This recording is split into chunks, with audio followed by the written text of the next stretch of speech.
할렐루야. 오늘 시간에는 요한계시록 강의 44번째 시간입니다.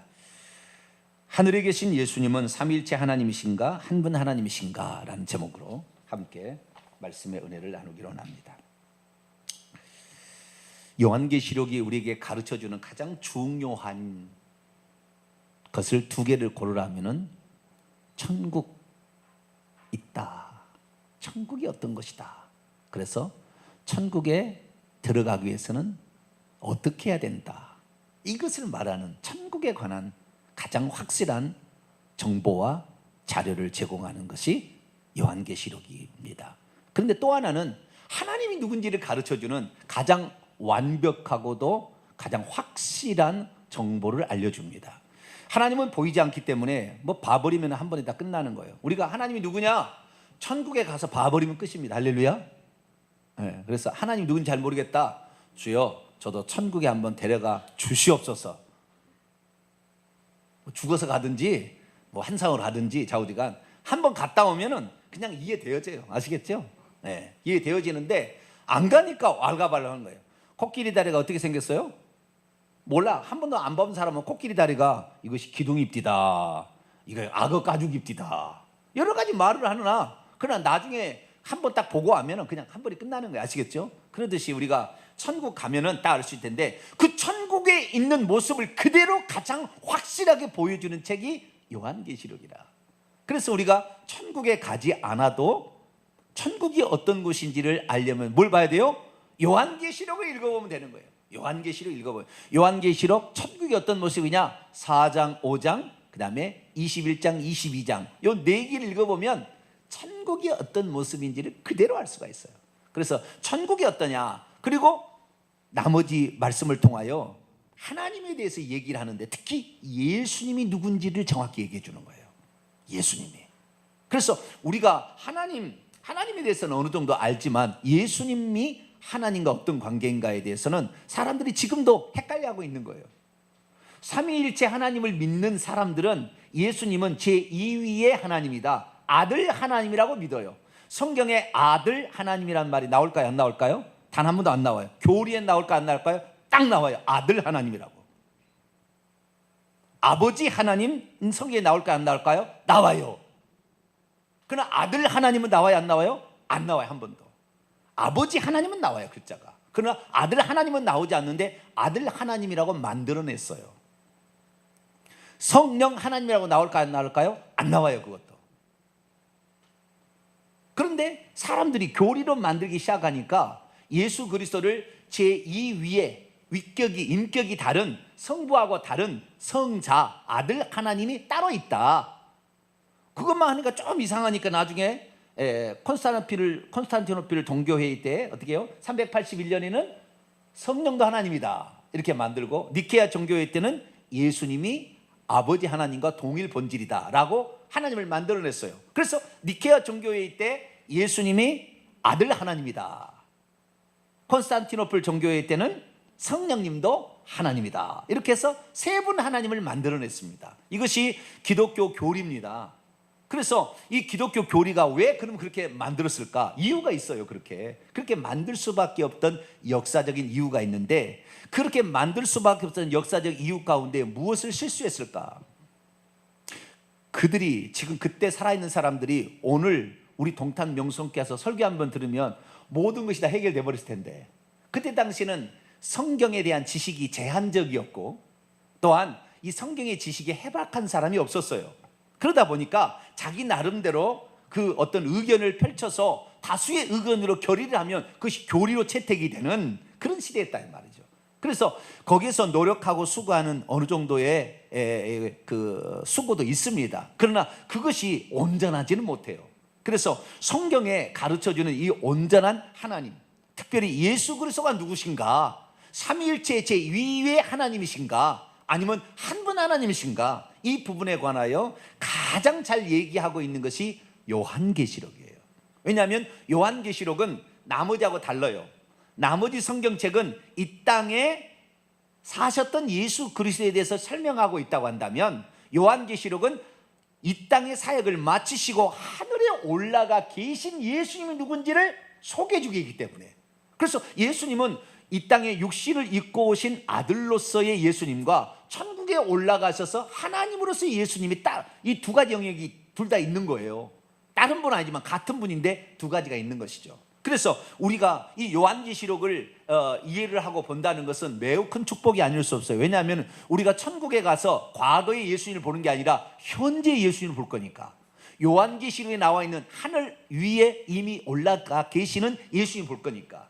그래서 우리가 요한계시록을 더 공부를 하고 요한계시록을 읽는 자와 듣는 자들과 그 다음에 그 가운데 기록된 대로 지키는 자들이 복이 있다라고 얘기하므로 이 말씀을 읽고 그리고 이것을 듣고 그리고 이 말씀대로 지키는 자가 복이 있을 줄로 믿습니다. 그래서 오늘 이 시간에는 요한계시록 강의가 1강부터 42강까지 2017년 6월 28일부터 2018년 5월 16일까지 42주를 장별 강의를 끝냈어요. 그리고 지난주부터 이제 전체적인 것을 조망하는 시간을 갖고 있는데, 지난주에는 누가 복된 자인가 7가지 복을 얘기를 지난주에 했고요. 오늘은 예수님이 누구신가, 삼위일체 하나님인가 한 분 하나님인가에 관한 부분을 요한계시록을 중심으로 살펴보게 될 텐데, 요한계시록만 얘기하지 않는다고 그랬어요. 제가 성경 전체를 가지고 다 얘기한다고 그랬어요. 또한 역사적인 것도 그대로 가져올 겁니다. 그래서 이 전체적으로 이 요한계시록에 나와 있는 예수 그리스도가 어떻게 표현되어 있는지 정확히 알고, 그리고 역사적으로 어떤 실수를 했고 어떤 부족함이 있었는가, 교리적으로 어떤 부족함이 있었는가, 이것을 정리해 보므로 우리가 천국에서 만날 예수 그리스도, 그분 앞에 섰을 때 엉뚱한 예수 그리스도, 자기가 생각하는 예수 그리스도로 잘못 알고 가서 이런 게 아닌데, 이런 실수하지 않도록 우리가 듣고 알았던 그 예수님이 천국에 가서 그대로 있어요. 할렐루야. 이렇게 될 수 있도록, 할렐루야. 이렇게 믿어지는, 이렇게 믿을수록 우리는 악한 영한테 시달리지 않아요. 이 예수님을 제대로 모르니까 귀신들 이런 것들한테 쪼무레기들한테 시달리는 거예요. 질병한테 이런 것에 시달리는 거예요. 그럴 필요 없어요. 그래서 우리가 진리를 알게 될 때 진리가 자유케 되니 오늘 예수 그리스도를 제대로 알 수 있게 되기를 축원합니다. 자, 그러면 우선 이 예수 그리스도께서 누구신가에 관하여 정의를 했을 때 역사적인 그 교회 회의를 좀 살펴보고, 그리고 성경에 나와 있는 요한계시 나와 있는 예수 그리스도를 살펴보고, 그리고 마지막에 예수님이 누구신가를 정리하는 것으로 이런 시간으로 갖도록 하겠습니다. 자, 우리가 보편적으로 예수님을 어떻게 믿냐면, 정통이라고 알려진 신앙은 니케아 종교회의와 콘스탄티노플 종교회의를 통하여 정의되어진 예수 그리스도를 믿는 것을 정통이라고 지금까지 해왔습니다. 니케아 종교회의는 AD 325년에 콘스탄틴 대제에 의해서 소집된 318명이 모여서 결의한 범종교적 회의입니다. 그래서 이 325년에 예수님이 누구신지에 대해서 정의를 한 회의가 바로 이것만 한 건 아닙니다. 부활절 날짜를 정하고 몇 가지 사항이 있어요. 근데 어쨌든 가장 중요한 핵심은 이 예수 그리스도가 누구냐에 대해서 범교회적으로 모여가지고 정의를 내린 회의가 니케아 종교회의다. 이것이 AD 325년에 있었어요. 그리고 그 뒤에 알렉산드리아 회의가 362년에 있었고, 그리고 381년에 콘스탄티노플 종교회의가 있습니다. 콘스탄티노플 종교회의. 이 콘스탄티노플 종교회의를 통하여 이 성령이 누구신가, 성령이 하나님이시다, 니케아 종교회는 예수님이 하나님이시다 라는 것을 정의를 내리게 된 종교회의가 있었습니다. 그런데 그때 내렸던 그 종교회의가 오늘날에 우리가 알고 있는 성경의 지식에 비하면 약해요. 약해. 잘못된 게 있어요. 잘못된 게. 그래서 그런데도 불구하고 오늘날 이것만 정통이라고, 요것을 믿어야 정통이고 이걸 믿지 않으면 이단이라고 하는 어리석은 신학자들이 꽉 차버렸어요. 꽉 차버렸어. 성경의 대로 믿어야 될 거 아니에요? 성경에 나와 있는 대로. 근데 성경에 나와 있는 대로 믿는 것이 아니라 성경에서 표현이 안 되기 때문에 우리가 신학적인 교리를 만들어서 이것을 정리해야 되겠다. 그런데 이 정리를 한다는 그게 뭐냐면, 그 성경대로 정의를 해서 사람들이 해야 되는데, 내가 가지고 있는 의견하고 상대 의견이 다르잖아요. 그런데 내가 가지고 있는 의견이 맞다고 하고 상대편을 좌우지간 잘못됐다고 하기 위해서 그래서 교리를 만든 거예요. 이게 교리가 잘못된 거니까, 교리가 시작이. 상대방이 주장한 게 있을 거 아닙니까? 그러면 상대방이 주장하는 것에 대해서 성경적인 것이 있고 비성경적인 것이 있을 수가 있잖아요. 그 다음 내가 주장하는 것도 성경적인 거 비성경이 있는데 내가 주장하니 맞다라고 하려니까 성경대로 얘기하면 서로 간에 틀린 게 있으니까 계속 서로 치고받고밖에 안 되는 거예요. 누가 하나 너를 그래서 어떤 정치적인 힘을 입어서 상대방을 콱 꽈당 KO 시키려면 어떻게 해요? 어떤 걸 만들어서 요걸 만들어야 되겠다고 만든 거예요. 그러니까 성경에 포함되어 있지만 성경이 아닌 것이 들어가 있는 게 교리예요. 그렇게 해야만 상대방을 그것으로 요리하고 그것으로 이단 정죄하고 그것으로 파면할 수 있는 그런 근거를 마련하기 위해서 만든 거라고요. 교리가 좋은 것 같지만 한편으로는 이 교리가 상당히 비성경적인 것으로 흘렀을 때 그 파급적인 영향을 생각지 못한 거예요. 그래서 오늘 제가 말씀을 드린 것은 이 역사적인 이 배경이 어떻게 해서 예수님이 하나님이 되셨나. 예수님이 하나님의 원래 아들이잖아요. 그렇죠? 예수님은 하나님의 아들이고 그 다음에 메시아이잖아. 마태복음 16장 16절에 주는 그리스도, 당신은 그 그리스도요 살아계신 하나님의 아들이다. 하나님의 아들이심과 예수 그리스도입니다. 자, 요한복음 20장을 봅니다. 그렇게 했는데, 그렇게 했다가 니케아 종교회의 때 예수님과 하나님이라고 정의를 내린 거예요. 그때 아시겠죠? 물론 정의를 내리기 전에도 이미 하나님을 알고 있었는데 문제가 발생했어요. 그래서 드디어 하나님으로 정의할 수밖에 없었다고요. 자, 요한복음 20장 왜 성경책이 쓰였는가? 31절 죄송합니다. 31절. 왜 성경책이 사복음서가 왜 기록됐나? 복음서가 왜 기록됐나? 성경 왜 기록됐나? 읽습니다. 시작. 오직 이것을 기록함은 너희로 예수께서 하나님의 아들 그리고 그리스도이심을 믿게 하려 함이요 또 너희로 믿고 그 일을 힘입어 생명을 얻게 하려 함이라. 예수님이 하나님의 아들이고 그리스도심을 믿으면 생명을 얻는데요. 두 가지 목적으로 성경을 기록되었으니 예수님이 누군지를 정확히 알게 하려고 성경이 기록되어졌고 이것을 예수 그리스도를 믿어서 영생을 생명을 얻도록 하기 위해서 성경이 기록되는 거예요. 그러니까 성경이 기록된 목적처럼 니케아 종교회의도 예수님이 누구냐를 정의하고 있습니다. 정의하고 있어요. 그런데 이 하나님의 아들이고 그리스도를 믿어서 이 생명을 얻는데 문제 없습니다. 이렇게 믿어서 잘못된 게 아니라고요. 이게 베드로의 신앙 고백이잖아요. 육신을 입고 이 땅에 오신 예수 그리스도는 하나님의 아들이고, 아시겠죠? 이 신앙 고백은 뭐냐면 예수님이 천상에 계신 예수 그리스도를 소개하는 게 아니고 지상에 육신을 입고 나타나신 예수님을 어떻게 정의하느냐, 어떻게 신앙 고백하느냐. 당신은 하늘로부터 내려와서 보냄을 받은 자로서 동정녀 마리아의 몸에서 태어나신 하나님의 아들이다. 마리아의 아들입니까? 하나님의 아들입니까? 마리아의 아들이 하나님의 아들이에요? 마리아의 아들도 되시죠. 그렇죠? 하나님의 아들도 되시고. 근데 우리는 마리아의 아들을 신앙 고백하지 않습니다. 그렇게 신앙 고백하지 않아요. 마리아 아이들은 맞죠. 마리아 아이들은 맞는데 마리아는 태만 빌려줬지 자기가 만든 게 아니에요. 우리는 엄마는 좌우지간 정자와 난자가 있어서 엄마가 만들어내잖아요. 뭐 엄마가 만든 것도 사실 아니죠. 하나님이 다 만든 거지. 엄마가 뭐 여기다가 뭐 주사를 주나요? 지가 스스로 커나가는 거지. 그렇지 않아요? 영양분만 주고 산소만 줄 뿐이지 지가 다 커나가는데. 어쨌든 이 세상 모든 사람들은 엄마의 자궁에서 처음으로 만들어집니다만 예수님은 그런 분이 아니거든요. 예수님은 하늘에서 오셨어요. 그래서 태만 빌어서 여기에서 커서 나오신 분이니까 좀 달라요. 그래서 마리아의 아들이라고 표현하지는 않아요. 신앙 고백으로서는. 그러나 하나님의 아들이다 라고 표현하는 것이고, 그분이 왜 그러면 사람의 몸이 되어 오셨느냐, 인류의 죄를 속죄하기 위해 피 흘려야, 히브리서 9장 22절 피 흘림이 없은 즉 사하심이 없어요. 레위기 17장 11절 피가 죄를 속합니다. 그런데 모든 사람들의 죄는 모든 사람의 죄값은 사망에 죽어야 돼요. 그래서 피 흘려 죽으심으로 죄값을 사하는 것이 구약의 제사의 속죄 제사의 법입니다. 그래서 하나님께서 우리 인류의 죄를 속죄하기 위해서 피 흘릴 육체를 가진 존재가 되시려고 사람이 된 거죠.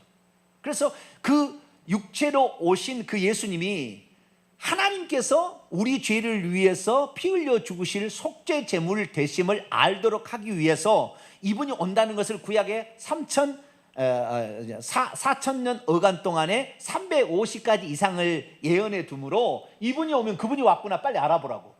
이분이 오면은 이분이 그분이구나 알아보라고 350가지 이상이 예언되었죠. 그래서 350여 가지 예언되어서 이 땅에 오신 분을 메시아라고 그러는 게 메시아. 아시겠죠? 그 메시아. 그래서 이 메시아를 그리스도라고 하는데, 이 그리스도이시면서 하나님의 아들 예수 그리스도를 믿게 되면 우리는 죄 사함을 받고 영생을 얻는 거예요. 할렐루야. 네, 이건 뭐 당연한 겁니다. 영생을 얻어요. 그런데 우리가 왜 하나님을 더 믿어야 되느냐? 그 예수 그리스도를 믿으면 되는데, 예수 그리스도를 믿는데 이렇게 생각하는 거예요. 그다음에 이제 문제가 발생하는 거예요. 왜 문제가 발생하냐면은, 우리가 기도할 때 예수님께 기도해야 돼, 하나님께 기도해야 돼? 좀 나가면 이제 문제가 생기기 시작한 거예요. 예수님은 사람으로 이 땅에 오셨는데 하나님이실까? 생각이 이제 넓혀져 가는 거죠. 그러다 보니까 하나님과 예수님의 관계를 정리를 할 필요가 있는 거죠. 정리를 할 필요가 있는 거예요. 그리고 천국에서는 과연 예수님이 하나님 보좌 우편에 앉아 계시는가? 이것이 상징적인 의미인가? 실제적인 것인가? 알아야 되죠. 그런데 성경을 볼 때 이것이 우리가 성경을 이것은 우리가 다 가르쳐줘요. 그래서 성경에 말씀하고 있는데 우리는 성경을 주의하지 아니하고 교리가 정의해 놓은 것을 가지고 따라서 가게 되는데요, 니케아 종교회의는 예수님께서 하나님 우편에 앉으셨다는 신앙 고백이 안 들어가 있습니다. 니케아 종교회의는. 그런데 콘스탄티노플 종교회의 때는 하나님 우편에 앉아 계시다는 조항이 들어갑니다. 그때부터. 그래가지고 지금까지 사람들이 헷갈리게 하는 거예요. 그래서 하나님 보좌 우편에 예수님의 보좌가 있다느니, 아니면 예수님은 하나님 보좌 우편에 서 계시다느니 라는 어떤 그 하나님과 독립된 또 다른 하나님으로서 존재한다고 착각하게 불러일으키게 되므로 하나님을 두 분 하나님으로 만들 위험성을 갖게 된 거죠. 그래서 하나님은 성경에 계속해 처음부터 끝까지 하나님은 한 분이라고 말씀하고 있는데, 그러면 예수님도 하나님이니까 하나님 두 분인가? 라는 생각이 드는 거죠. 그럼 하나님이 두 분이면은 우리가 뭘 부탁을 할 때 누구한테 가야 되는 거예요? 네? 예수님한테 가야 되는 거예요? 하나님께 가야 되는 거예요? 이게 이제 뭐 정리가 돼야 될 거 아니에요? 네? 그래서 이제 이 예수님과 하나님의 관계를 정의해서 예수님이 누구냐라고 정의한 것이 니케아 종교회의라고 보시면 됩니다. 그래서 예수님이 하나님이시다라고 정의한 것이 니케아 종교회의인데, 어떤 일이 생겨서 이렇게 됐냐면요, 여러분 이걸 아셔야 돼요. 니케아 종교회의가 있을 때까지 여러 많은 신학자들이, 그러니까 예수님의 12제자들은 예수님에 대해서 정확히 고백했어요. 뭐라고 했냐면은, 육체를 입고 계신 예수 그리스도는 당신은 그리스도요 살아계신 하나님의 아들이다. 부활 후에는 당신은 나의 주 나의 하나님, 도마의 신앙고백 요한복음 20장 21절에 주 하나님이라. 그래서 예수님은 육체로 살아계실 때는 그리스도의 하나님의 아들이라는 신앙고백을 받았지만, 그분이 죽고 부활한다면은 주 하나님이라는 신앙고백이 더 추가가 된 거예요. 아시겠죠? 그래서 두 가지 신앙 고백을 다 가지고 있어서 별 문제가 없었습니다. 그런데 이제 어떤 문제가 봉착하게 되냐면, 예수님을 주 하나님이라고 하면은 구약의 요 하나님하고 예수님은 어떤 관련이 있냐? 정의를 내려야 돼요. 유일신을 믿고 있었던 유대인들은 예수 그리스도는 하나님을 안 봅니다. 그들은. 아시겠죠? 그들은 선지자쯤으로 봐야 하는 거예요. 아시겠죠? 하나님을 안 보는 거예요. 지금도 유대인들 안 보는 게, 유대인들은 천국 가기 어려워요. 예수님이 이 땅에 오셨는데 이 예수님이 누구냐? 이 예수님이 누구냐? 천국에 올라가서 그분 또 어떤 상태에 있느냐의 정의를 내려야 되는 거죠. 그래서 초대교회는, 이 초기교회 사도들은 그냥 그분을 두 가지 신앙고백을 잘해서 문제없이 넘어갔는데, 이제 두 부류가 나온 거예요. 하나는 뭐냐면, 하나님은 한 분이다, 유일하시다, 홀로 계시다, 독립되게 초월적인 존재다 라는 것을 강조하는 쪽이 있었는가 하면, 하나님은 육신을 입고 사람에게 오셨으니 예수 그리스도도 하나님이다 라고 얘기를 하다 보니까 성령님도 하나님이다 이렇게 하다 보니까 하나님은 세 분이다 라고 주장하고 싶은 쪽도 생기기 시작한 거예요. 결론은 아직 나지 않았고 말만 하고 있었던 거예요. 니케아 종교회 때 처음으로 결론을 내린 거예요. 그래서 하나님을 한 분, 초월성, 독립성을 강조하는 부류가 있었고, 그렇지 아니하고 하나님은 한 분이다 라고 강조하는데 하나님은 세 분이시다 라고 얘기하는 두 가지 어떤 흐름이 있었던 거죠. 그래서 두 사이에 여러 사람 신학자가 나와서요, 뭐 이것이 맞다 저것이 맞다 막 싸우고 막 그랬어요. 싸우고. 아시겠죠? 그런데 무슨 일이 있었냐면 이 양태론이라는 것이 생겨났어요.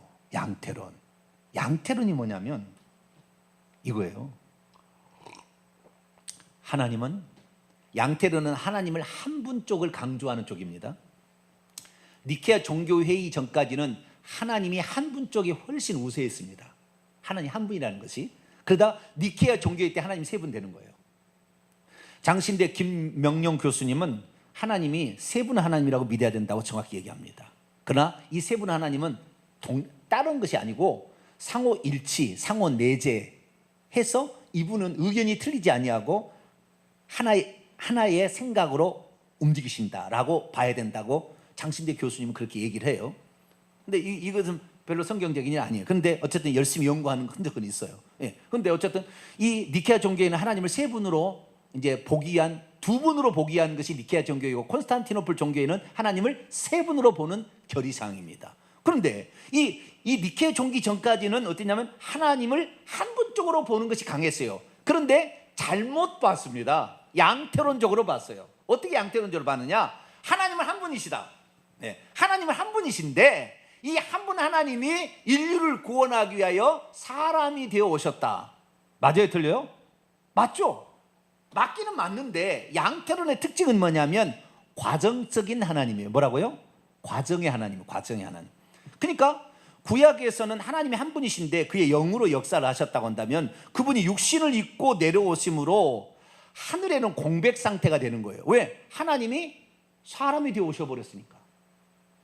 그러니까 예수 그리스도께서 육신을 입고 있을 때 하늘에는 뭐예요? 하나님이 안 계시는 거예요. 양태로는 하나님이 사람이 되어 오셨다고 보는 겁니다. 그리고 이 예수님이 가서 가지고 다시 성령을 보내주셨으니 성령으로 오셨다 이렇게 보는 거예요. 그러니까 양태로는 이 하나님이 한 분이라는 걸 강조하다가 하나님이 동시 존재하는 것을 몰랐던 거죠. 이거 이해가 안 됐던 거예요. 그래서 하나님이 과정을 거치는 것으로 계속 봐버려요. 과정을 거치는 것으로. 하나님이 아들 됐다, 아들이 다시 성령이 되었다. 이렇게 과정을 거치는 것으로 봐버렸어요. 하나님은 과정을 거치긴 거쳤어도 동시에 계시면서 아들로도 계시고 동시에 계시면서 그의 영도 파송하실 수 있으신 분인데 그래서 이해를 못한 거죠. 그러다 보니까 계속해서 하나님은 그게 아니야. 예수님도 하나님이시고 성령님도 하나님이시고 각기 독립적인 하나님이시지 한 분 하나님이 아니고 독립적인 하나님이야. 그러나 독립적인 하나님이지만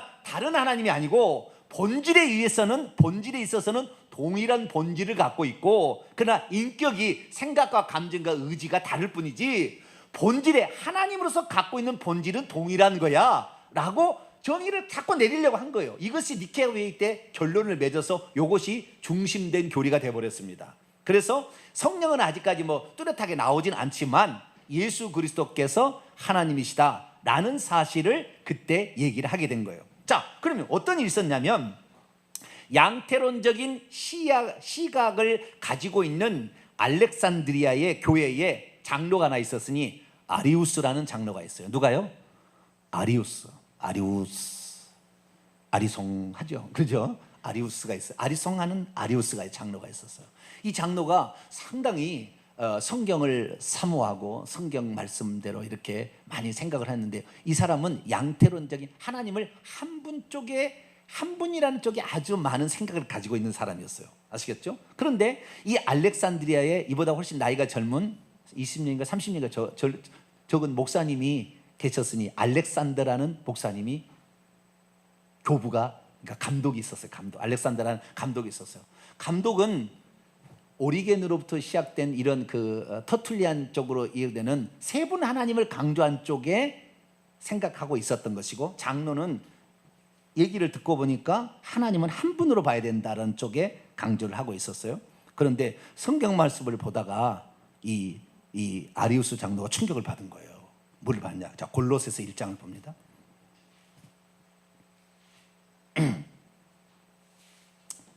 1장 15절. 아리우스 논쟁의 핵심 구절이에요. 골로새 1장 15절 읽습니다. 시작. 그는 보이지 아니하시는 하나님의 형상이시요 모든 피조물보다 먼저 나신 이시니. 예수님, 그는 예수님이에요. 왜냐하면 13절 14절 보세요. 그가 우리를 흑암의 권세에서 건져내사 그의 사랑의 아들의 나라로 옮기셨으니 그 아들, 그분 안에서 우리가 속량 고초의 삶을 얻었도다. 그분은 보이지 아니하는 하나님 형상이요. 아들이죠. 아들. 그렇죠. 네? 그 앞에 있는 아들인데 이 아들은 누구냐? 보이지 아니하시는 하나님의 형상이다. 원형, 그 어떤 그 이미지다. 그리고 모든 피조물보다 먼저 나신이다. 아, 예수님은 피조물보다 먼저 나신 피조물이구나. 이렇게 착각을 한 거예요. 그 아리우스가 실수한 거예요. 이것은 잘못한 거예요. 한 분 하나님을 강조하다가 오직 여호와, 오직 한 분만 유일하게 하나님, 그분만 초월해 계시고 독립적인 하나님이고 나머지는 모든 것은 파생된 거고 아니면 그분에 의해서 만들어진 종속된 것이다 라고 생각을 한 거예요. 그러니까 예수님은 모든 피조물보다 먼저 나시니가 뭐냐면 프로토토코스입니다. 뭐라고요? 프로토토코스, 헬라어로 프로토토코스. 프로토토코스는 장자, 초태생을 일컫는 말입니다. 아파르케라는 것은 식물의 첫 번째, 식물의 첫 곡식을 아파르케라고 합니다. 그래서 잠자는 자들의 첫 열매가 되셨도다 했을 때는 아파르케, 식물의 첫 열매는 아파르케, 동물의 첫 것은 프로토토코스라고 해요. 그런데 여기는 뭐냐면 프로토토코스인데 원문을 보면 모든 피조물의 프로토토코스입니다. 한글 성경이 잘못 번역함으로 완전히 헷갈리게 됐어요. 왜? 모든 피조물보다 라는 비교급을 써버렸어요. 비교급이 아니고 소유격. 모든 피조물의 프로토토코스니 이렇게 돼 있다는 말이에요. 프로토토코스란 말이 계속 나와요. 자, 요한계시록 나옵니다. 요한계시록 1장을 봅니다. 요한계시록 1장 5절.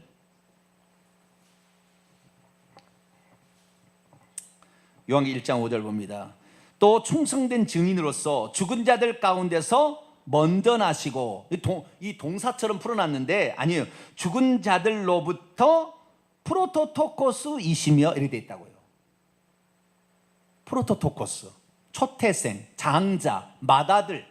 그래서 히브리서나 로마서를 보게 되면 맏아들이라고 나옵니다. 장자라고 나옵니다. 자, 그러면 예수 그리스도께서 프로토토코스라는 말이 두 가지 종류로 쓰이고 있다는 걸 압니다. 자, 골로새 1장을 다시 돌아봐요. 이 아리우스가 이 골로새서 1장 15절을 보고 뭐라고 얘기했냐면 예수 그리스도는 모든 피조물보다 가장 먼저 태어난 피조물이다. 그러니까 예수 그리스도는 그때 창조가 되었으니까 모든 피조물보다 가장 먼저, 하나님은 옛날부터 계셨고, 아시겠죠? 하나님 인제부터 계셨고 예수 그리스도는 아직 어떤 창조물이 생기기 전에 먼저 태어나신 분이다. 그러니까 태어나신 분인데 먼저 태어났는데 이 먼저 태어났으니까 안 계실 때가 있었지 않았냐? 왜? 태어났을 때 생기니까. 그전에는 안 계실 때가 있지 않았냐? 그러니까 예수 그리스도는 이름은 하나님이라고 부르지만 안 계실 때가 있는 하나님이니까 아버지보다는 못한 분이다. 그래서 예수 그리스도는 피조물이고 예수님은 아버지와 방불한 능력이나 권세는 다 가지고는 있지만 그러나 아버지보다는 못한 분이요, 안 계실 때가 있었던 분이고 이분은 피조물이다 라고 얘기를 한 거예요. 이것이 여호와 증인에서 말하는 것과 비슷한 겁니다. 지금 비슷한 거 얘기를 한 거예요. 그래서 이 얘기를 하게 된 거예요. 그러니까 알렉산더 감독이 장로님, 예수님이 하나님이지 예수님이 피조물입니까? 어찌 그런 불경건한, 어찌 그런 신성모독하는 발언을 합니까? 라고 얘기를 한 거예요. 그러니까 이 아리우스가 하나님은 한 분밖에 없는 거 아니잖아요. 한 분밖에 없잖아요. 하나님이 한 분인데 어떻게 예수님이 하나님이겠어요? 말은 우리가 하나님과 같은 능력은 가지고 있지만 하나님은 한 분, 여호와 한 분 하나님밖에 없는 거지. 어떻게 이 아들이 하나님입니까? 아들은 여기 보세요. 먼저 나시니, 모든 피조물에 먼저 나시니라고 얘기하지 않았습니까? 그러니까 피조물이고, 그 다음에 그런데 여기서 한 가지 더 잘못된 건 나가는 거예요. 지금까지 말하는 것은 이해의 부족이지만 하나 더 잘못된 걸 했어요. 아주 아리우스 장로가 잘못된 거예요. 뭐라고 했냐면은 이 예수 그리스도를 만들 때 하나님으로부터 나온 게 아니라 하나님이 창조물 중에 먼저 창조물로서 만든 것이기 때문에 아버지하고 동일 본질이 아니라 아버지하고는 유사한 본질입니다. 이렇게 얘기한 거예요. 뭐라고요? 아버지하고는 신성에 있어서 동일하지 않고 유사할 뿐입니다 라고 얘기를 한 거예요. 그러니까 이제 막 들고 일어난 거예요. 이제 뭔 소리? 예수님이 하나님이지. 예수님이 무슨 유사한 무슨 하나님? 그게 어디 있습니까? 예수님은 성부하고 동일한 분입니다 라고 알렉산더 감독이 얘기를 한 거예요. 그래가지고 그러니까 이 아리우스가 내 의견이 아니라 성경을 읽어본 사람은 다 그렇게 할 겁니다. 그래서 많은 사람을 모아놓고 자기가 강의를 막 한 거예요. 그러니까 사람들이 맞습니다, 아리우스 당신이 맞소, 막 그래가지고 엄청 일어나 버린 거예요. 그래서 이제 이것이 둘이 아주 싸움이 돼가지고 누군가 이것을 조정을 해야 되는데 당시에 교황이라 당시에 그 로마의 황제에 있던 콘스탄틴 대제가 당시에 이제 기독교를 공인하면서, 이때 기독교를 공인했을 때 그때 콘스탄틴 대제예요. 그 공인하면서 모든 감독들이 다 모여라. 교회 감독들, 그들은 감독이라고 했어요. 교회의 목사들을 다 모여라. 그래서 318명의 감독을 모았는데 이 감독들이 중에서는 로마 라틴어를 쓰는 감독도 있었고 라틴어가 아닌 헬라어를 쓰는 감독도 있었어요. 그런데 라틴어를 쓰는 감독들은 서방 교회 로마 카톨릭이 되는 것이고 헬라어를 쓰는 감독들은 나중에 동방 교회가 되는 거예요. 그런데 대부분 다 이 알렉산드리아는 동방 헬라어를 쓰는 지역입니다. 알렉산드리아나 안디옥이나 이쪽 교구는 로마 이 교구가 라틴어를 쓰는 로마어를 쓰는 이쪽이에요. 그런데 로마 쪽에는 아니고 헬라어만 통용이 되니까 라틴어 사람들은 별로 안 오게 하고 대부분 사람들을 헬라어를 쓰는 감독들을 318명을 모집을 해가지고 결국에 이들이 결의를 했는데 어떻게 했냐면은 아리우스 당신이 틀렸어. 예수님이 하나님이요라고 결정을 내려서 뒤에 나눠준 거 보세요. 이거 나눠준 거 뒷면을 보세요. 니케아 신조를 결의를 한 겁니다. 이렇게 결의한. 그래서 예수님을 하나님으로 동일 본질의 아버지와 동일 본질의 하나님이지 유사 본질이 아니다라고 정의를 내린 것이 뭐예요? 니케아 정교이다. 아시겠죠? 자, 그럼 보세요. 우리는 한 하나님, 전능하신 아버지, 보이고 보이지 않는 모든 것을 지으신 분을 믿습니다. 첫 번째, 하나님 믿습니다. 두 번째, 한 주 예수 그리스도를 믿습니다. 그분은 하나님의 아들이지만 아버지로부터, 즉 아버지의 본질로부터 나신 홀로 나신 독생자요, 하나님으로부터 비롯된 하나님이요, 빛으로부터 비롯된 빛이요, 참 하나님으로부터 비롯된 참 하나님이시며 지어지지도 않고 나셨으며 아버지와 동일 본질이시며 그분으로 말미암아 하늘과 땅의 모든 만물이 지어졌습니다. 그분은 우리 인간을 위해, 우리 구원을 위해 내려오셔서 성육신하여 인간이 되셨으며 고난받으시고 3일 만에 부활해 하늘에 오르시고 산자와 죽은 자를 심판하러 오십니다. 여기 하나님 우편에 계시다는 말이 있어요, 없어요? 없어요. 그 밑에 니케아 콘스탄티노플 신조에 보면은 하나님 오른편에 앉아 계시다는 말이 추가가 됩니다. 이때. 그래서 지금까지 우리가 하나님 보좌 우편에 앉아, 이것은 실상이 아닌데, 실체가 아닌데, 상징적 표현인데 이것을 잘못 이제 실제로 알아버리게 된 거예요. 왜? 세 분 하나님으로 만들려면 이렇게 해야만 뚜렷하게 보여지니까 눈에. 그래서 만든 거예요. 초안 들어간 거예요. 그런데 어쨌든 이렇게 지금 예수님에 대해 신앙 고백을 하고, 세 번째, 또한 우리는 성령을 믿습니다. 근데 성령이 하나님이라는 말은 없어요. 그렇죠? 그냥 성령님을 믿습니다. 이렇게 돼 있어요. 이것이 바로 니케아 신조입니다. 종교에 대한 거예요. 그러니까 예수님은 성부 하나님과 동일 본질이다 맞아요, 틀려요? 맞죠.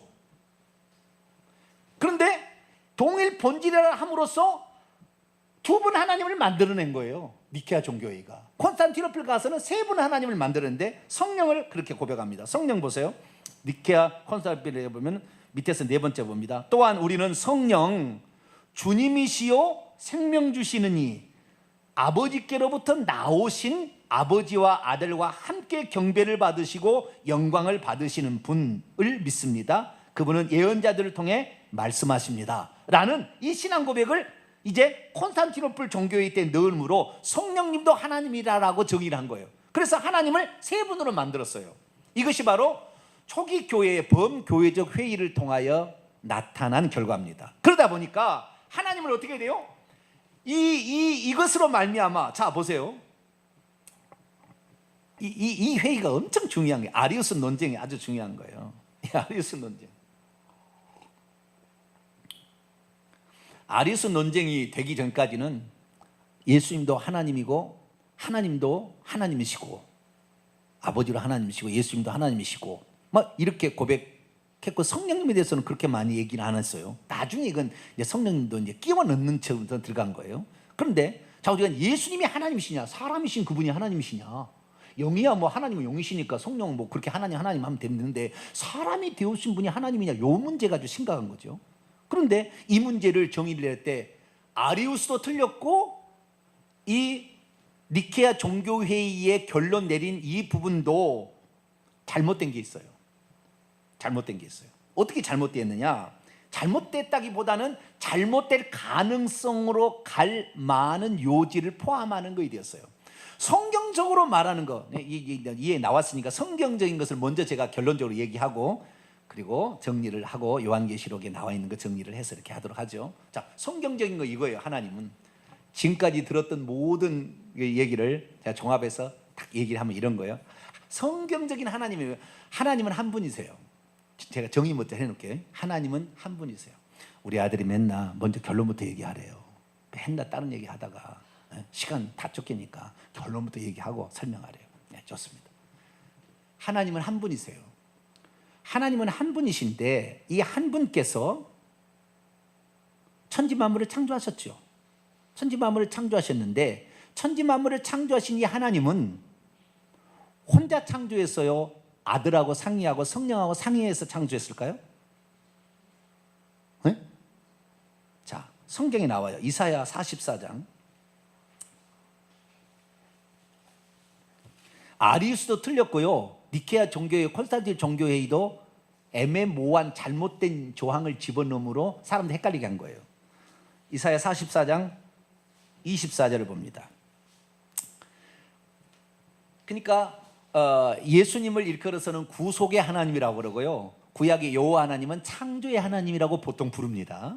근데 자 24절 읽습니다. 시작. 내 구속자여 모태에서 너를 지은 나 여호와가 이와 같이 말하노라. 여기까지 보면은요, 여기에 구속자는 구원자라는 말이고 너의 구원자고 너를 짓는 나요. 그러니까 우리가 엄마의 뱃속에서 우리가 잉태만 하지 하나님이 다 짓는 거예요. 아시겠죠? 계속 봅니다. 나는 만물을 지은 여호와라. 홀로 하늘을 폈으며 나와 함께한 자 없이 땅을 펼쳤고. 삼위일체 하나님은 30논은 아니지만 세 분 하나님을 믿는 거예요. 세 분 하나님을. 30논하고는 틀립니다. 이 삼위일체는 틀린데 세 분 하나님이 본질에서 하나님은 같다라고 얘기를 하므로 삼위일체 하나님을 믿는데, 삼위일체 하나님을 믿는 사람들은 이사야 44장 24절을 안 믿어요. 홀로 창조했다는 말을 안 믿어요. 이걸 빼야 되는 거예요. 그들은 절대 이것을 용납할 수 없는 성경 구절이에요. 이 구절을 읽어가지고요, 삼위일체 하나님 잘못된 신학을 가진 사람이 많이 돌아와요. 이 구절을 통해서. 왜냐하면 하나님께서 홀로 창조하신 거예요. 홀로. 하나님 홀로 계셨어요. 아시겠죠? 하나님 혼자 계시면 홀로 하나님이세요. 자, 이사야 37장을 볼까요? 16절. 이사야 36장 16절에 있습니다. 시작. 그룹 사이에 계신 이스라엘 하나님 만군의 여호와여, 주는 천하 만국에 유일하신 홀로 계신 하나님이다. 주께서 천지를 만드셨나이다. 20절 시작. 우리 하나님 여호와여, 이제 우리를 그의 손으로서 구원하사 천하 만국이 주만이 당신만이 여호와이신 것을 알게 하옵소서. 여호와 오직 한 분 하나님만 계셨어요. 그러면 왜 사람들이 구약에도 예수님도 계시고 구약에도 성령 하나님은 하나님의 영이니까 뭐 그것은 뭐 크게 문제 되지 않아요. 그런데 구약에도 예수님이 계셨다고, 그리스도가 계셨다고 착각하게 되느냐? 예수님을 동정녀 마리아에서 태어나실 때에 그때 나오신 분이라고 하기에는 하나님이라고 말하기는 어렵잖아요. 옛날부터 있었어야지. 옛날부터 있다고 오셨어야지. 그러다 보니까 옛날부터 있었다고 얘기를 하려고 하니까 예수님이 동정녀 마리아에 태어나기 전에도 시간 전에부터 계셨다는 거예요. 자, 니케아 종교회를 봐봐요. 니케아 콘스탄티노플 신조의 둘째 줄을 봐보세요. 또한 우리는 한 주 예수 그리스도를 믿는다. 그분은 하나님의 아들 홀로 나신 분, 모든 시간 이전에는 니케아 종교회는 없었던 거예요. 집어넣은 거예요. 모든 시간 전에 아버지께로부터 나셨다고 조항을 만들어 놓습니다. 예. 왜? 예수님을 하나님으로 만들려니까 그렇게 된 거예요. 그런데 성경에 말하는 하나님은 어떠냐면은 하나님이 한 분이시고 이 한 분이 나중에 아들로 오실 것을 계획하셨어요.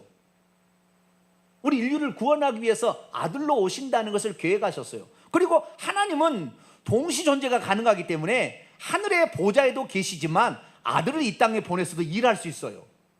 그래서 동시 존재가 가능한 하나님을 몰랐던 거예요. 옛날 사람은 몰랐던 거예요. 그래서 양태로 나와버렸어요.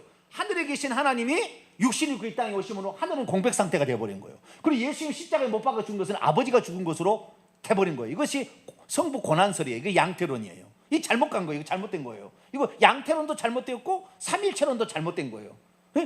그래, 하나님은 한 분이신데 이 한 분이 천지를 만물을 창조하기 전부터 인류를 구원할 수 있는 메시아 또는 하나님의 아들 이런 것을 다 계획하고 계셨어요. 아시겠죠? 계획하고 계셨기 때문에 그 생각 속에는 하나님이 존재하고 있었어요. 예수님이 그리스도가. 그런데 아직 마리아의 몸을 통해서 태어나기 전까지는 실체적으로 존재하지는 않았어요. 존재하기는 했으나 실체적으로 나타나지는 않은 거예요. 자, 요한복음 1장을 봅니다. 18절, 요한복음 1장 18절 있습니다. 시작. 본래 하나님을 본 사람이 없으되 아버지 품속에 있는 독생하신 하나님이 아버지 품속에 있다가 나오셨다니까요. 그냥 아버지 생각 속에 있다가 이 생각 속에 있는 분을 이 요한복음 1장 1절에는 말씀이라고 표현했습니다. 말씀, 뭐라고요? 말씀. 이 말씀, 태초에 말씀이 계시야 이 말씀이 하나님을 향하여, 원문입니다. 하나님을 향하여 있어 왔으니 이 말씀이 곧 하나님과 같다. 그래서 이 하나님께서 계획하시고 장차 아들로 보내실 거라고 예정된 그 분이 말씀으로 존재했다고 표현하고 있는 겁니다. 이것은 하나님의 생각 속에 계신 거예요. 아직 나타나지는 않았어요. 나타나신 것은 동정녀 마리아의 몸을 비워서 태어날 때 나타난 거예요. 그러나 하나님은 동시존재가 가능하니 양태로는 동시존재가 가능하다는 걸 몰라가지고 잘못된 이단으로 간 것이고, 삼위일체는 처음부터 하나님을 세 분으로 있었다고 만들어 놓음으로 잘못된 이단으로 가는 거예요. 구약시대는 하나님이, 예수님이 있었어요? 없었어요? 생각 속에는 있었으나 나타나지 않았다니. 그러니까 하나님은 한 분밖에 없었다고 봐야 되는 거예요. 구약에는 하나님이 한 분밖에 없어요. 한 분밖에 없어요. 아시겠죠? 구약에. 그런데 세 분이라고 교리를 만들어 놓으니까 구약 성경에 나와 있는 표현을 갖다가 세 분으로 막 만들어 가는 거예요. 이제 교리를 만들어 놓으니까, 나중에 니케아 콘스탄티노플 종교에 만들어 놓으니까 교리를 만들어 가니, 예를 들어 이런 거예요. 자, 창세기 1장을 볼까요? 창세기 1장 26절 읽습니다. 시작. 하나님이 이르시되 우리의 형상을 따라 우리의 모양대로 우리가 사람을 만들고 그들로 바다의 물고기와 하늘의 새와 가축과 온 땅과 땅에 기는 모든 것을 다스리게 하자. 하나님의 엘로힘 복수 형태고 우리가 우리의 형상대로 만들자. 우리라고 그랬으니까 하나님은 성부 성자 성령이 회의해서 인간을 지었다, 이렇게 해석을 합니다. 이 해석은 삼위일체론자들에게 세 분 하나님을 만세전부터 세 분 하나님으로 있었던 것으로 교리를 만들어 놓은, 교육을 받은 사람이 성경을 보니까 얼마나 그럴싸해요. 그죠? 근데 27절을 보면 단방에 깨져버려요. 그 말이. 27절 읽어보세요. 시작. 하나님이 자기 형상 곧 하나님의 형상대로 사람을 창조하시되 남자 여자를 창조하시고. 자, 하나님이 누구 형상대로요? 우리의 형상대로 만들었어요? 하나님의 형상대로 창조하셨다고 했죠. 회의는 뭐예요? 우리가 이렇게 했잖아요. 그 우리가 뭡니까? 천사들. 이게 창세기 18장에 여호와께서 두 명의 천사와 함께 소돔과 고모라 성을 멸망시키러 온 장면에 그대로 나와요. 천사, 그 옆에 있는 하나님께서 천사들하고 상의를 한 거예요. 천사들도 먼저 하나님의 형상대로 지음받은 존재였어요. 우리 먼저. 그렇기 때문에 천사들하고 상의를 해서 육체를 지닌 하나님의 형상을 만든 존재를 만들려고 했던 것을, 그러니까 유대인들은 유일신만 믿기 때문에 여기에 우리는 여호와 하나님과 천사들이었다고 딱 해석해 놨어요. 주석에 그렇게 단어놨어. 저기 유대인들은. 그런데 우리 세 분 하나님을 만든 삼위일체론자들에 의해서 이 우리가 어떻게 돼요? 성부, 성자, 성령으로 바뀌어버린 거예요. 그게 아닌 거예요. 이 우리 안에는 사탄이 들어있다고 나는 봅니다. 사탄 마귀가. 내 생각은. 네. 왜냐하면 3장 22절에 우리라는 표현이 또 나오는데, 타락 후에 이렇게 하나님께 얘기했어요.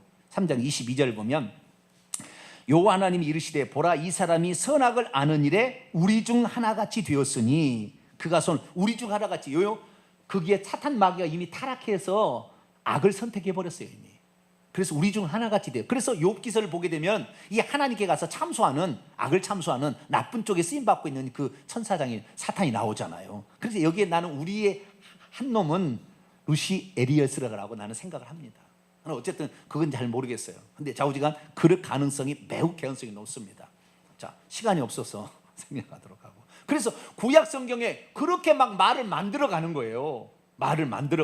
그래서 얼마나 많은 얘기들이 나온지 몰라요. 그러나 싹 그것은 삼위일체론의 교리를 가지고 만들어내는 것이지 성경 원문은 그런 뜻이 아닙니다. 잘못 착각한 거예요. 하나님 한 분으로 계셨어요. 그분이 우리를 구원하기 위해서 메시아를 보내줄 생각, 말씀으로서 나중에 육신이 오실 것을 계획하고 있었다가 진짜 인간이 타락하자 그분이 사람의 몸을 입고 이 땅에 오신 분이 누구예요? 예수 그리스도. 그러나 예수 그리스도는 동시 존재하는 하나님이 육신 입고 존재이기 때문에 하늘에도 계시고 이 땅에도 계시는 존재다. 아시겠죠? 그분이 죽고 부활하셔서 다시 가셔서 어디에 앉으시는 거예요? 하나님의 보좌는 한 개밖에 없는데 그 보좌에 예수님이 앉아 계신다고 요한계시록이 얘기를 하는 거예요. 그래서 우리는 예수님을 하나님이라고 고백하는 거예요. 그러니까 처음에 니케아 종교회의 때 예수님을 하나님이라고 인정한 건 잘한 거예요. 그러나 잘했는데 뭘 잘못했냐면 만세 전부터 세 분으로 있고 만세 후에도 세 분으로 있다고 한 것은 잘못된 거예요. 이것이 잘못된 거예요. 이게 삼위일체인데 이게 실수한 거예요. 이게 잘못된 거예요. 그래서 하나님을 다신론적으로 몰고 가는 거예요. 삼신론적으로. 니케아 종교회나 콘스탄틴 종교회는 하나님을 세 분이라고 믿는 거예요. 그러나 세 분이 하나다라고 믿는 거예요. 그것이 삼신론하고 삼일체라고 신앙하고 다른 겁니다. 삼신론을 믿는 것은 서로 신들이 싸우는 거예요. 세 신이 이기려고 막. 그런데 이 성부, 성자, 성령은 그렇지 않다는 거예요. 삼일체론자들이 말하는 것은 조화롭게 한 가지 목적을 위하여 한 번도 충돌하지 아니하고 그 세 신이 함께 일하신다. 이것이 삼일체론자의 정의인데 잘못된 거예요. 그럼 하나님 세 분을 보는 거예요. 그렇지 않아요. 천국에 올라가 봐서 하나님 세 분은 안 계세요. 천국에서는 하나님이 한 분이세요. 이 땅에서 우리가 세 분처럼 목격되어진 거지. 할렐루야. 이해가 되시나요? 이해가 되시면 아멘. 별로 아멘 안 되죠. 제가 좀 얘기를 많이 했습니다만은 정리는 그래. 하나님은 한 분이세요. 만세 전부터 한 분은 있었어요. 그래서 신명 6장 4장 이스라엘아 들으라 우리 하나님 여호와는 오직 하나인 여호와시 한 분이신 여호와시니. 자, 고린도서 8장을 봅니다.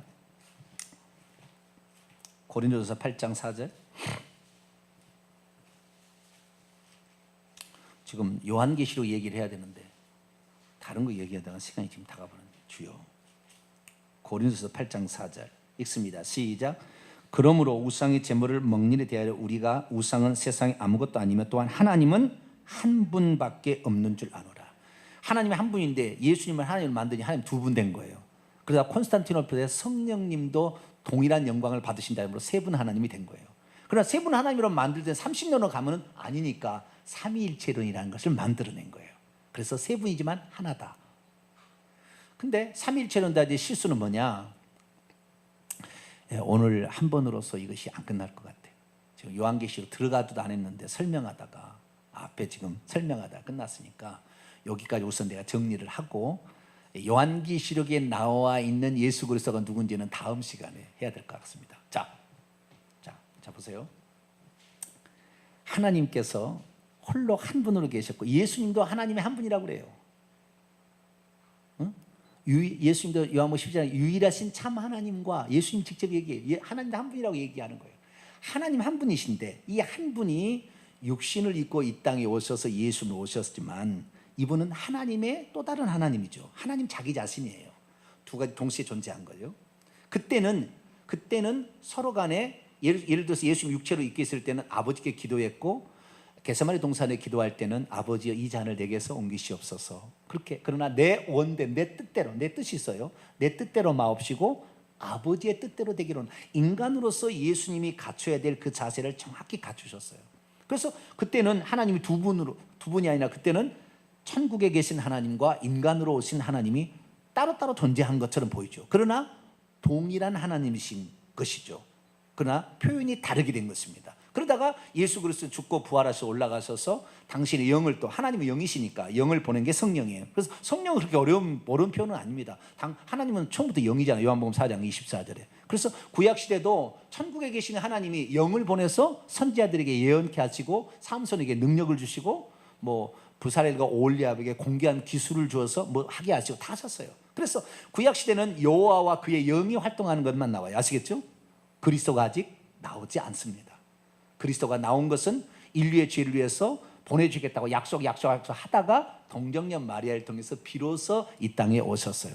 그런데 천국에 이제 이 사람이 되어 오셔서 부활 승천하신 그 예수님이 어디에 앉아 계시냐가 가장 중요한 거예요. 이래서 우리는 하나님을 한 분이라는데 삼위일체론자들은 하나님의 그 한 개의 보좌에 예수님이 앉아있다가 하지 아니하고 성부가 앉아 계시고 오른편에 성자가 앉아 계신다고 얘기하는 것이 삼위일체론자들. 그러니까 이것이 이단적인 가르침이에요. 성경은 그렇게 얘기하지 않아요.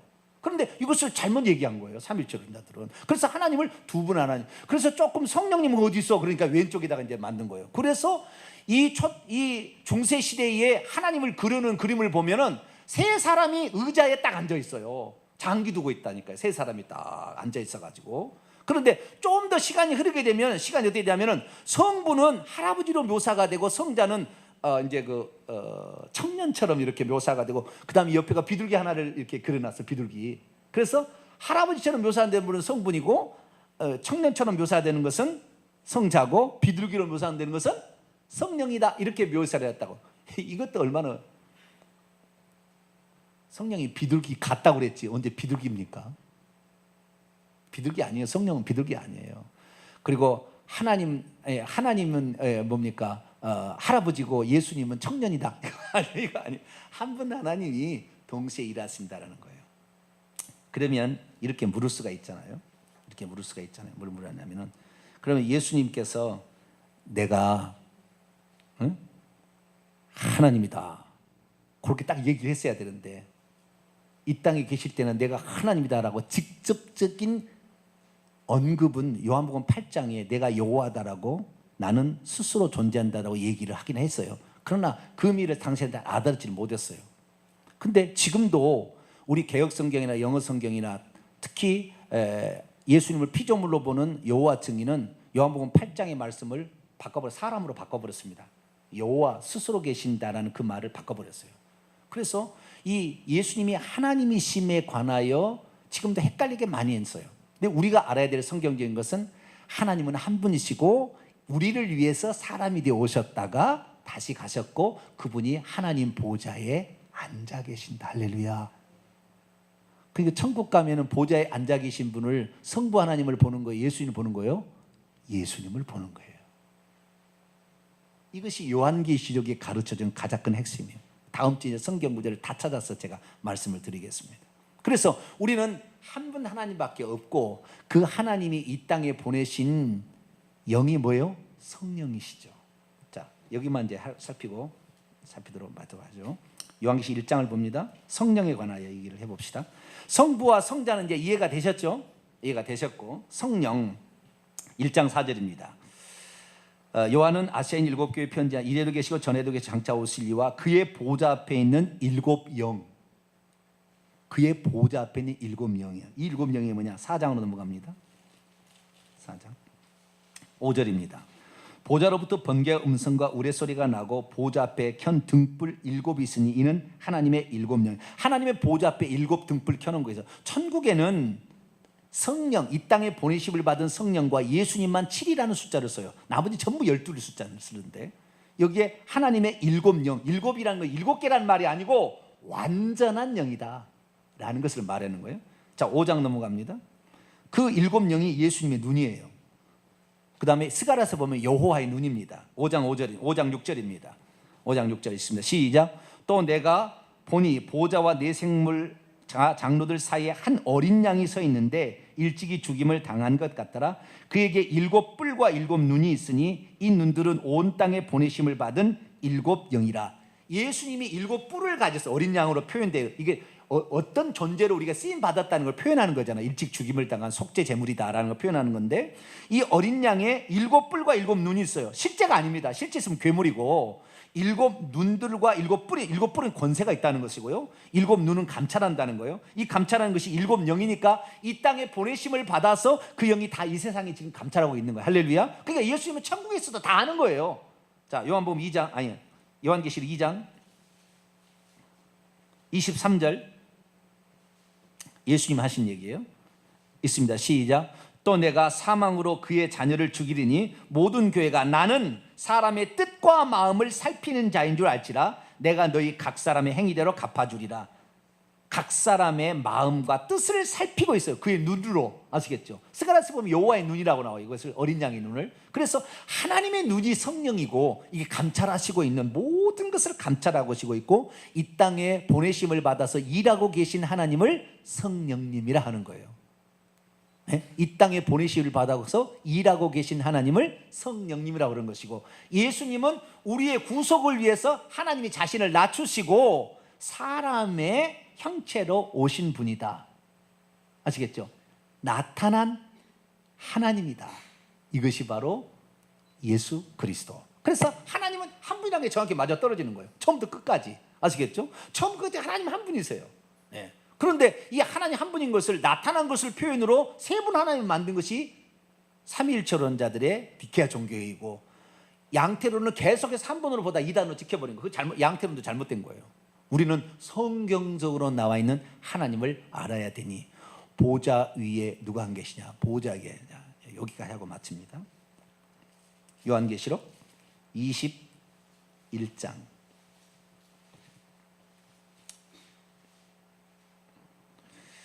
5절 읽습니다. 21장 5절 시작. 보좌에 앉으신 이가 이르시되 보라 내가 만물을 새롭게 하노라 하시고 또 이르시되 이 말은 신실하고 참되니 기록하라 하시고 그리고 6절 이 보좌에 앉으신 이가 하신 얘기예요. 읽습니다. 시작.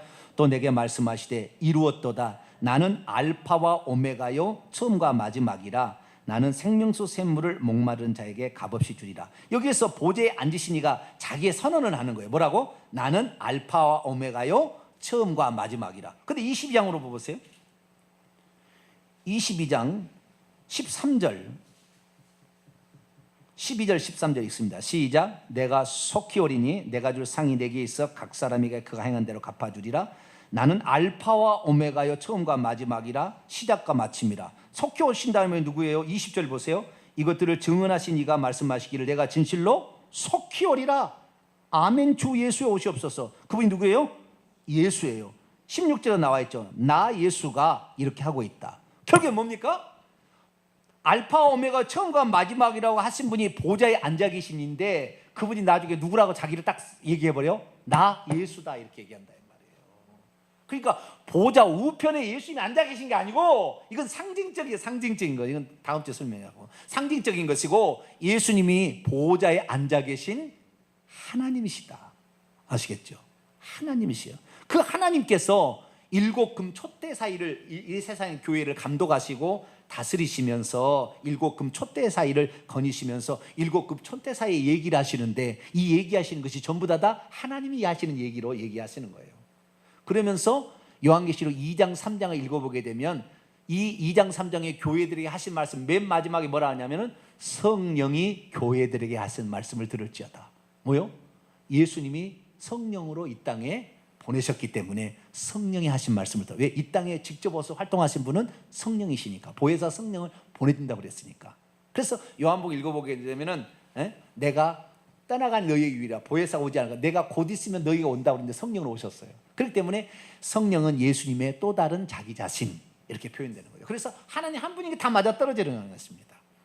아리우스가 잘못되었던 거, 아리우스는 이 하나님을 한 분이라고 강조했다가 예수님이 하나님이 아니라고 해버린 거잖아요. 유사 본질이다 이렇게 얘기해버린 거잖아요. 근데 아리우스가 이 골로새서 1장 15절을 잘못 해석한 거, 이건 이제 결론 내려야지 우리가 오늘 끝납니다. 골로새 1장 15절.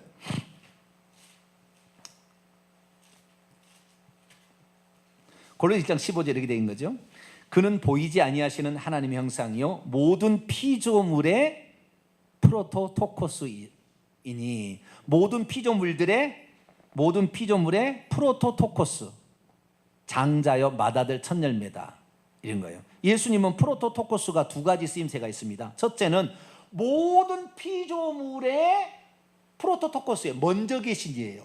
그러니까 모든 피조물이 그분의 생각에서 다 나왔기 때문에 모든 피조물의 원형이시다 그런 뜻입니다.